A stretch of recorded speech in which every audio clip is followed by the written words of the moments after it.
কান্দিতে আগ্নেয়াস্ত্র সহ গ্রেফতার ৩ ধৃতদের মধ্যে একজন আবার ব্লক সভাপতির ভাই। বাংলার মুর্শিদাবাদ থেকে উঠে আসলো এমনই অদ্ভুত আজব কাণ্ড, যেখানে কান্দি ব্লক তৃণমূল কংগ্রেসের সভাপতির ভাই সহ দুই ব্যক্তিকে আগ্নেয়াস্ত্র সহ গ্রেফতার করেছে ইতিমধ্যেই পুলিশের সূত্রে জানা গিয়েছে, ধৃতদের মধ্যে একজন আশরাফুল শেখ এবং কুদ্দুস শেখ, তার সঙ্গে এনামুল শেখ, যাদের বাড়ি কান্দির হিজল এলাকায়। ঘটনাকে কেন্দ্র করে তীব্র চাঞ্চল্য। মুর্শিদাবাদের ব্লক সভাপতির ভাই, তাও আবার কিনা ইতিমধ্যে তার কাছ থেকে উদ্ধার হয়েছে বেশ কিছু আগ্নেয়াস্ত্র। আমি সরাসরি যাব মুর্শিদাবাদ থেকে, শান্তনু জুড়ে গেছে আমার সঙ্গে। শান্তনু, ইতিমধ্যে ব্লক সভাপতির ভাই যার কাছ থেকে আগ্নেয়াস্ত্র উদ্ধার হয়েছে, তার মানে এই যে বাংলা জুড়ে ভোট আসলেই আমরা দেখি যে রক্ত ঝরে বা যাই ছবি দেখা যায় না কেন, সেখানে সর্ষের মধ্যেই তাহলে ভূত লুকিয়ে। এটাই কিন্তু সবচেয়ে লক্ষণীয় বিষয় যে তিনজনকে গ্রেপ্তার করা হলো তাদের মধ্যে একজন হচ্ছে সেই কাঁদির যে ব্লক সভাপতি, তার সে ভাই।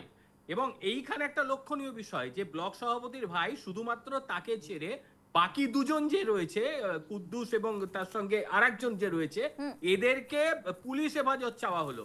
কিন্তু বাকি যে ব্লক সভাপতির ভাই, তাকে কিন্তু পুলিশ হেফাজত চাওয়া হলো না, তাকে কিন্তু জেসি দেওয়া হলো, মানে 14 দিনের তার জেল হেফাজত হয়েছে। এইবারে দেখার বিষয় যে অস্ত্র পাওয়া গেল, অর্থাৎ কান্ট্রি মেড একটা পিস্তল পাওয়া গিয়েছে এবং একটা গুলি পাওয়া গিয়েছে।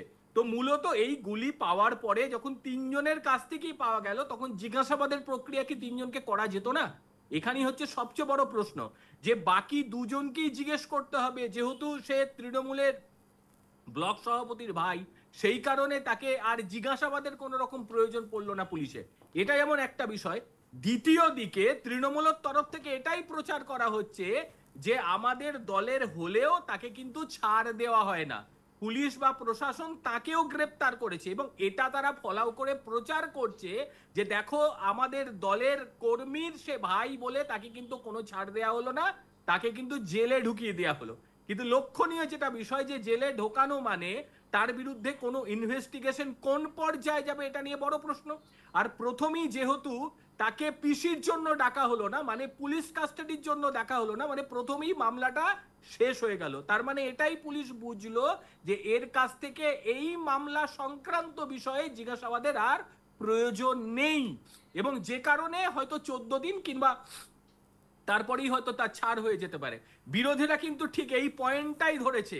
এবং অপর দিকে যেটা তোমাকে একটু আগেই বললাম, যে তৃণমূলের তরফ থেকে সামনাসামনি না এলেও তারা বলছে আমরা নিরপেক্ষ, আমাদের দলের কেউ যদি অপরাধী হয় তাকেও ছাড় দেওয়া হয় না। সুপ্রীতি, একেবারে তাই। অর্থাৎ সেই জায়গায় দাঁড়িয়ে যে ব্লক সভাপতি, তার ভাই যখন হাতে রয়েছে এরকম ধরনের আগ্নেয়াস্ত্র, তখন বাদবাকি ক্ষেত্রে চুনোপুটিদের আস্ফালন তো বাড়বে, সেটা তো আর বলার অপেক্ষা রাখে না। কিন্তু সেই জায়গায় দাঁড়িয়ে কতটা কঠোর, কতটা সিদ্ধ হস্ত প্রশাসন, তুমি যেমনটা বলছিলে, একেবারে এই জায়গাটায় কঠোরতা একেবারেই দেখা গেল না। তার কারণ সে যখন গ্রেপ্তার হলো, তাকে তো জিজ্ঞাসাবাদের প্রয়োজন ছিল যে সেই কান্ট্রি মেড পিস্তল বা তার সঙ্গে বুলেট যেটা পাওয়া গিয়েছে তিনজনের কাছ থেকে, কোথা থেকে এলো। প্রথম প্রশ্ন, এই কোথা থেকে এলো প্রশ্নের উত্তরটা কি এনামুল এবং কুদ্দুসই দেবে?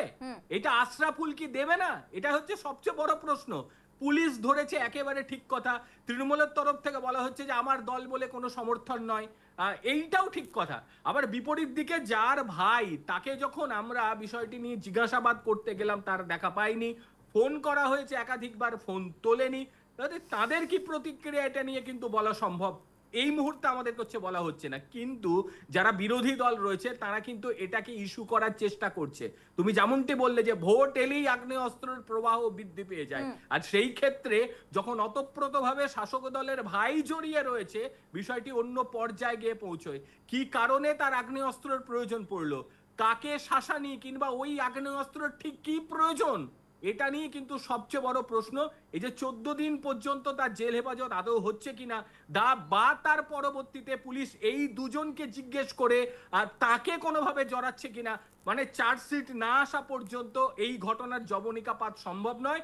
14 দিন অর্থাৎ 31 তারিখ পর্যন্ত আমাদের কিন্তু ওয়েট করতে হবে, যে জেসিতে গেছে অর্থাৎ জেল কাস্টাডিতে গেছে, সে বেরোনোর পরে পুলিশের দেয়া চার্জশিটে এর নাম কি থাকছে, বা কিভাবে একে জড়ানো হচ্ছে, নাকি পুরোটাই অপরাধ মুক্ত করে তাকে বের করে দেওয়া হচ্ছে, এটাই কিন্তু এখন দেখার বিষয়। সুপ্রীতি, একেবারে তাই। ধন্যবাদ তোমায় শান্তনু। অর্থাৎ এই ক্ষেত্রে কাঁদিতে আগ্নেয়াস্ত্র সহ গ্রেফতার ইতিমধ্যেই 3, এবং সব থেকে বড় ব্যাপার হচ্ছে যে যার মধ্যে একজন সভাপতির ভাই, ব্লক সভাপতির ভাইয়ের হাতেই যদি থাকে এই ধরনের আগ্নেয়াস্ত্র, তাহলে বাদবাকি ক্ষেত্রে তো এই ধরনের ঘটনা বাড়বে বই কমবে না, এমনটাই মনে করছেন সাধারণ মহল। তবে এখন প্রশাসন কতটা কঠোর হয়, ব্লক সভাপতির ভাইকে আদতেও কতটা শাস্তি দেওয়া হয়, সেদিকেই এখন নজর রয়েছে সকলের।